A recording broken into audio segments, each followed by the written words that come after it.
Welcome to Renegade Inc., the show that allows us to think differently. One of the biggest Western foreign policy adventures in recent years is something that is underreported in the media. So-called intervention in Libya has created a failed state that is riven with extremists, all vying for power. So we ask, was this really an epic foreign policy mistake, or was destroying Libya just another day at the office for politicians, short-sighted bureaucrats, and vulture corporates who continually try to enforce global economic supremacy?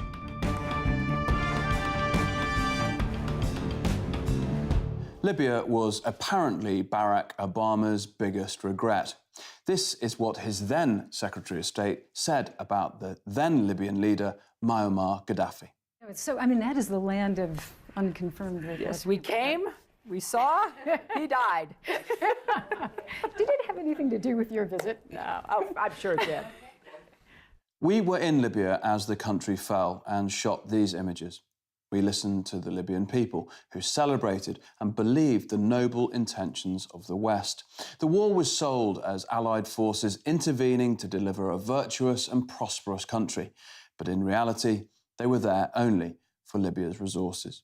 Joining me to discuss what has gone so badly wrong in Libya are Dr. Matthew Alford, a teaching fellow in politics at University of Bath, and Dr. Tim Coles, the director and founder of Plymouth Institute for Peace Research. Welcome, gentlemen. Thank you very much for coming by. Tim, I'd ask you, because it is your specialist subject, if you like, just put in context what's happened in Libya and where we're at the moment, because people see the images across social media, they understand that the intervention there hasn't gone to plan, they understand Benghazi is a mess, etc. From your point of view, where are we and what's gone wrong? Well, Libya is a complete humanitarian disaster.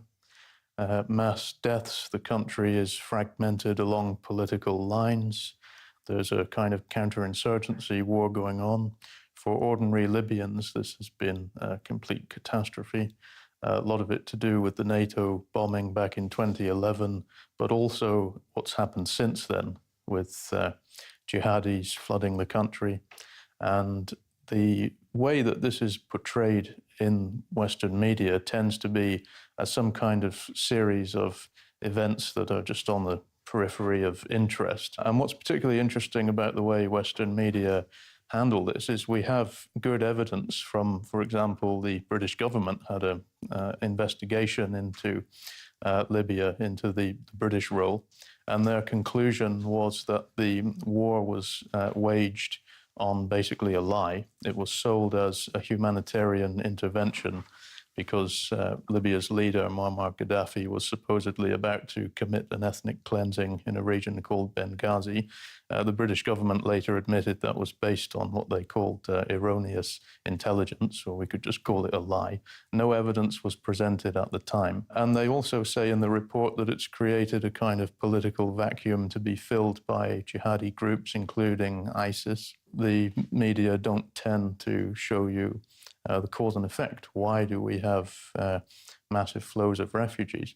And this is quite typical. If you look at the history of the Middle East and North Africa, there's a tactic to smash things up using military force and then to sit back and comment on the mess. Very cynical. It's extremely dangerous. In fact, the United States is committed to a policy called full-spectrum dominance. Full-spectrum dominance, as far as the US military understands it, is the ability to dominate the world by force, by simply overwhelming any potential to US challenge. And this can involve space-based weapons, intercontinental ballistic missiles, essentially to encircle the Earth. And the goal, they state this quite openly in their vision for 2020, which was published more than 20 years ago. It stated that the goal is to enforce a global neoliberal economic policy of globalization, as they call it, which means globalization in the interests of US corporations. And of course, this rhetoric continues today in, for example, Trump's national security policy, same full spectrum dominance rhetoric. So when you brazenly announce your intention to rule the world by force, people are going to react. And then you have all sorts of complicated effects, like potential arms race. Terrorist groups would try and defend their own interests in the only way that they know how, which is through terrorism. And the backbone of the global economy, and thus US control over it, is to control countries, politically control countries that have a lot of oil reserves. And the main oil reserves that we know of are in the Middle East. Libya in North Africa has the largest reserves in Africa. And so that's the context in which this has happened. The theme is to try and control the politics of energy-producing regions so that the public can't really socialize that energy. And what does that mean? They can't elect a government that will use the reserves and the revenues from that oil in the public interest, because that will close the market to the United States and Britain, France, Italy, the bigger powers. And what happened in Libya is that the United Kingdom for a long time had connections with radical Islamists, with jihadis. So back in the mid-1990s, it was revealed by a whistleblower, David Shaler, that the MI6 had actually wired money to the anti-Gaddafi elements to try and depose him in a coup. The jihadis involved in that, they have a history also connected with the UK. What we now call Al-Qaeda was created in the late 1970s. President Jimmy Carter's National Security Advisor, Brzezinski, he said that our aim was to draw the Soviets into the Afghan trap. So the aim was to train, turned out, about 20,000 jihadis from all over the world. This would provoke the Soviets into invading Afghanistan and draw the Soviets into a long proxy war. Well, these jihadis didn't disappear. They went back to their own countries. Many were granted asylum in the UK. And the late Foreign Secretary of the UK, Robin Cook, he wrote an article saying that what we call Al-Qaeda simply means the database of fighters that Britain was training and arming back in the late 70s and 80s. So, and the same pattern is repeated here. We have leftover elements and, of course, young jihadis. So take, say, Abedi, the man who supposedly blew up the Manchester arena. His father, Ramadan, was actually connected to the group that I mentioned in Libya in the 90s that MI6 was funding. So that's what the Secret Service called blowback, where you create a radical network of some kind, in this case jihadis, and then they go and attack your interests at home. Then we hear now Trump and his advisors talking about the Libya option for North Korea. Yeah. Essentially, Gaddafi, after the invasion of Iraq in 2003, felt sufficiently threatened to give up his deterrence, which was chemical and biological weapons. So you mentioned earlier the neoliberal doctrine. The Washington Consensus, it's also called in a different way. And this is, as you said, to control the global oil supply for the interests of American corporates and American people, the West more broadly. Did Gaddafi know this was coming? Yeah, Gaddafi was essentially threatened into making reforms, which means privatizing resources and opening Libya's markets. So the situation that Gaddafi found himself in was trying to stick to his own, in my view, warped and dictatorial policies. You could hardly call it socialist, but by the standards of the region, it had socialist aspects, yet also trying to appease the United States so that they didn't destroy the country and overthrow him. At that point, the British, France as well, certainly the US, started to organize what became the fourth largest jihadi mobilization in history, according to US sources, US military sources, again, hardly reported anywhere. This coincided with the Arab Spring, which was ordinary people's efforts to promote some kind of democratic changes in their own countries. On the surface, the US and Britain were still supporting Gaddafi, but underneath, it later transpired that even before the Arab Spring, the British started to train anti-Gaddafi terrorists, or rebels as they called them. Moderate rebels. Yeah, and that's just part of the standard propaganda, that when it's our terrorists, they're not terrorists, they're rebels or freedom fighters. Terrorism only applies to enemies. So this group essentially hijacked the Libyan Arab Spring. And from there, the so-called rebels were using NATO as a kind of air force to destroy Libya. And as I mentioned earlier, complete humanitarian catastrophe for ordinary Libyans. Major war crimes that NATO committed. Ironically, the invasion was, as I said, launched under a humanitarian pretext to stop an ethnic cleansing. A real ethnic cleansing occurred because of the NATO bombing. The jihadis that we were working with started to ethnically cleanse Libya of black Libyans. And you could find some reporting of this, like Amnesty International, but hardly anything. NATO helicopters were watching people drown in the Mediterranean Sea trying to flee to Italy. So suddenly humanitarian intervention goes out the window. Seems to be a blueprint here. We've seen this before, have we not? We've seen this before, obviously, in Iraq. We've seen it across Middle Eastern countries. And the deep-set cynicism that this policy comes with, this blowback that you talk about, all these terrorist acts, of course they're going to happen across the West, because ultimately we've been on the wrong side of the argument for the best part of about 4 decades, isn't it? I mean, do you see this? Well, I think it's longer than that. I mean, any great power is going to behave in these kind of ways unless it is called to account by its people. So that's been going on for centuries or even thousands of years. Right.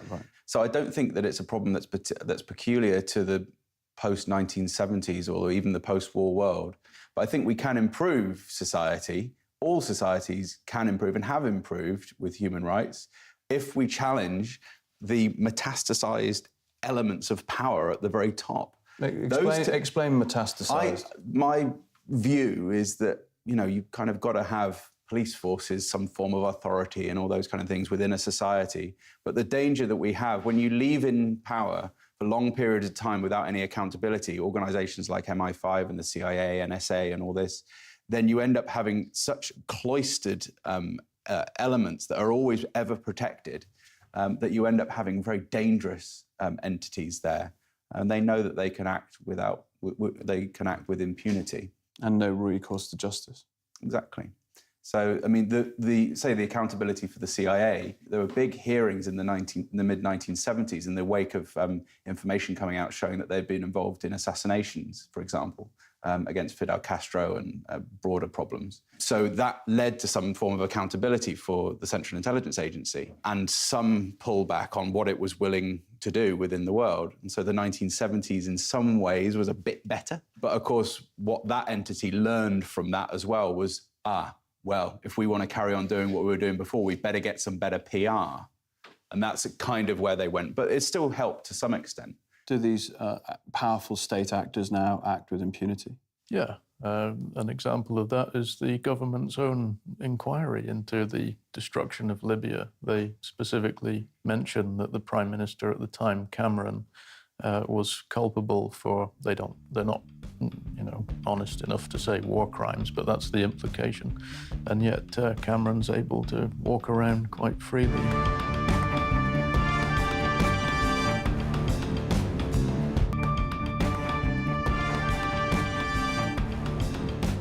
Welcome back to Renegade Inc., the show that allows us to think differently. Before we talk more about Libya and Western intervention with Dr. Tim Coles and Dr. Matthew Alford, let's have a look at what you've been tweeting about in this week's Renegade Inc. Index. First up, we've got a tweet from Nayab Chaudhry. Libya, another failed state as a result of a futile intervention in 2011. Civil war, humanitarian and security concerns overwhelm country's current political landscape. Dozens of militia groups, along with ISIL, fighting for power. What's better in Libya today? Tough to ask Libyans, but the majority seem to think not much. Next, we have a tweet from Sarah Abdallah replying to AFP's headline. break down on the chaos in Libya since the overthrow of Muammar Gaddafi.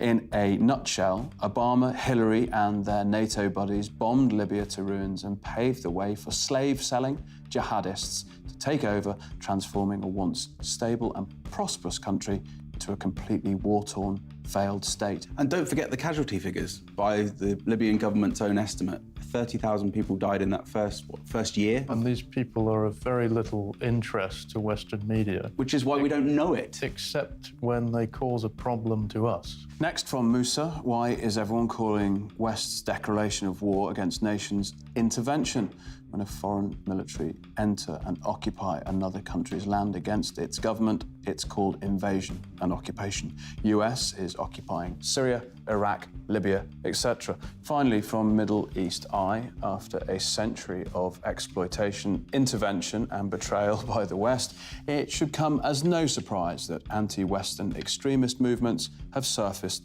throughout the Arab world.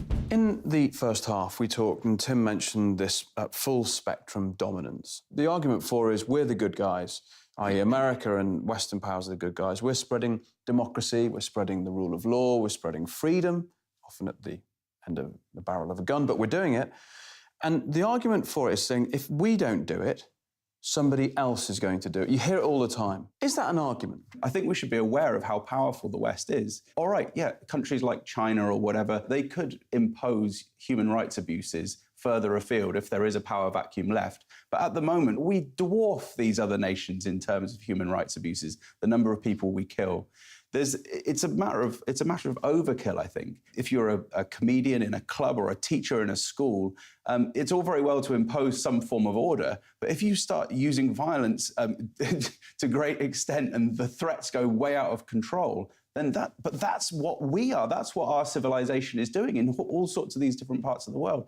Yes, order and yes, some kind of military is necessary on our side of the world for genuine humanitarian intervention is important, and to maintain the integrity of our own nations. But we are so far beyond that. Do you agree? I can't think of a single genuine humanitarian intervention. It's always done under the propagandistic cover of being in the interests of humanity. And the so-called Third World rejects the doctrine of humanitarian intervention because they've been on the receiving end of it for centuries. British Empire, French Empire, American Empire, so they know exactly what it is. It's just thinly masked colonialism. And we should also ask, who actually has the capability to dominate the world? It's certainly not China, and we know that because US military reports to Congress say so. They say that China's reach is regional. We know that Russia has no intention to dominate the world. We know that from US Army reports. They said with the case of Ukraine, they said if NATO starts to interfere in Ukraine, that will provoke Russia. They didn't talk about Russia starting an aggression.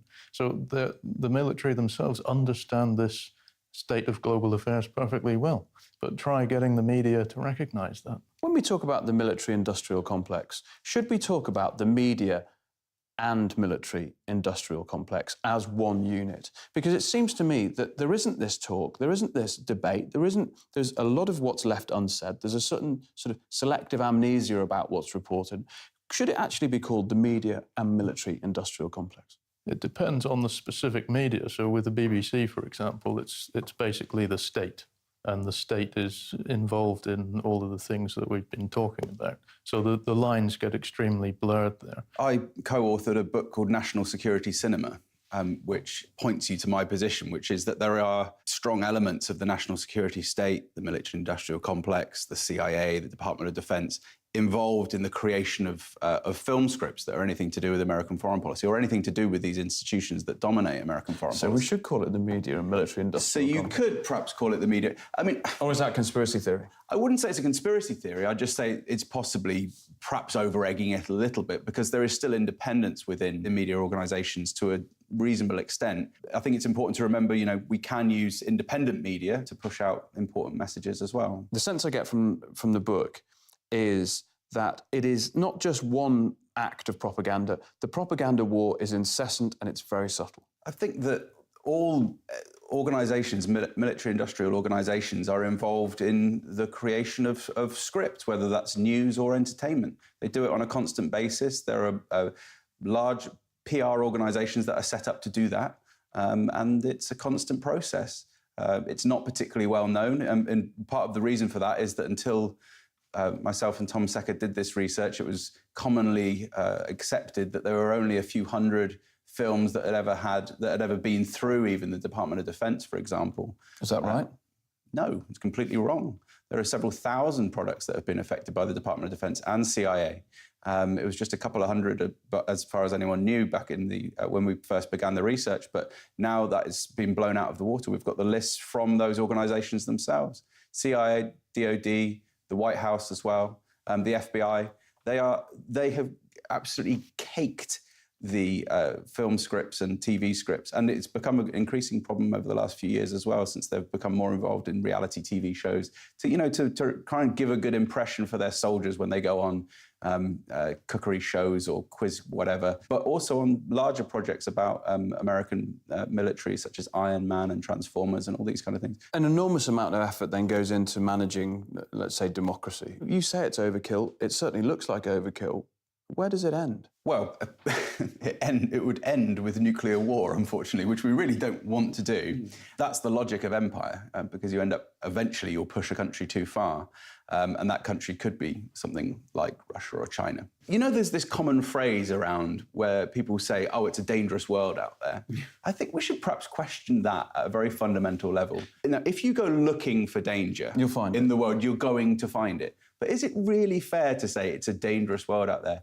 You've got Russia, which has got an economy the size of Italy. You've got China, which is a regionalist power. Those are the biggest nuclear armed powers. You've got Iran, which is the enemies of our country are weak in comparison. But is this not part of the propaganda drive that you keep painting the baddie as the baddie? Yeah. And actually you keep sowing fear at home. Surely that's the age-old trick, which is the divide and conquer, but just on your own people. Is that not it? Policy planners openly say we're looking for enemies. So in the case of Somalia, for example, one of the top Secret Service planners told Parliament that we're trying to look for links between like an Al-Qaeda group and Somali pirates. So we're trying to forge these kind of links so we have another excuse to get involved. Yeah. And you have the famous Project for the New American Century US neocon document talking about the need for a catastrophic event to justify, it wasn't just a few wars as people assume, it was a whole global control architecture of drones and backing out of missile treaties and so on. They openly say that we need enemies in order to continue justifying our policies. Do these enemies realise that this is the oldest trick in the book? I think, any government would know what the United States and Britain and the way that any other great power is conducting its play. That's just bound to be the case. They are part of that world. What those warring entities are relying on is that the people are not going to bother or have time to make themselves aware of how cynically and horrifically their masters are behaving. In fact, they want to give the impression that they are not their masters. Right. It's like that old quote, isn't it, from The Usual Suspects? The greatest trick that the devil ever pulled was making you believe that he doesn't exist. Yeah. That's the idea that we live in a democratic society, that our organizations that are running us are there just to help, rather than to actually operate power on the sly, which essentially is what your book has rather brilliantly shown, and some of your forerunners like Mark Curtis. And in your book, you identify many countries, which you reviewed the book. This is terrific. So amazing evidence and very well documented. Just name some of the countries that Britain is involved in at the moment as a sort of sleeper cell, if you like, waiting, or as a destabilisation. I thought this was so interesting about Tim's book, because I think we kind of get the impression that Britain is maybe involved in Iraq and Afghanistan. That's, if you watch Newsnight, that's kind of the typical. Tim's book shows really clear evidence showing we're involved in Sierra Leone, Kosovo, Iran, Colombia, Ukraine, Sri Lanka, Papua, Somalia, Bangladesh, Yemen, plus not to mention the fact that there's also several countries that we arm and this is more common knowledge, entities like Saudi Arabia. So I think although we don't want to overemphasize the ability of the British to control the world, I think it is fair to say that Britain is much more involved in many more countries than anyone kind of knows, on the street of Britain. And the potential for abuse there is really quite significant. We found that really interesting case. It was about a week ago. It was reported just at the end of Radio 4 News. I was just listening in the car, and it was reported that Britain was working with the Saudi government to repress rebels in Yemen. But at the same time, they used the phrase, or akin to the phrase, that there is no alliance going on with Saudi Arabia and Britain. So they were at the same time... Operational alliance. Operational alliance. They were denying that they were operating together in any meaningful way, because obviously the British people doesn't want Britain to be operating with the Saudi government, which it knows to be horrific. What do we begin to do to hold power to account if the media is, corporate media or state media, is so incredibly toothless when it comes to these things? If people en masse put in Freedom of Information Act requests, which people like myself and my regular co-author, Tom Secker do, it really does put the government under pressure to release important documents. I mean, the reason that we found that this list of several thousand films had been rewritten or worked on by the American state was just because we put in a Freedom of Information Act request. That's all we did. And the government is obliged to listen if more than one person puts in at the same time. So I'm not just talking about people putting in things for films, but anything to do with foreign policy. All it takes is a pro forma letter, and then write it out, put it through email. Very rarely costs anything. Keep doing it. Do it with your friends. Get that information out. Stick it online. So that we are an informed population. That's a really important thing to do. But I think the other thing is just to recognise that these people lie like they breathe air. Gentlemen, thank you very much. Thank you very much for your absolutely painstaking research. And you too, because unless we're having these conversations, we're not really talking about what's going on. That's it from Renegade Inc. HQ this week. You can drop the team a mail, studio@renegadeinc.com, or you can tweet us @Renegade Inc. Join us next week for more insight from those people who are thinking differently. But until then, stay curious.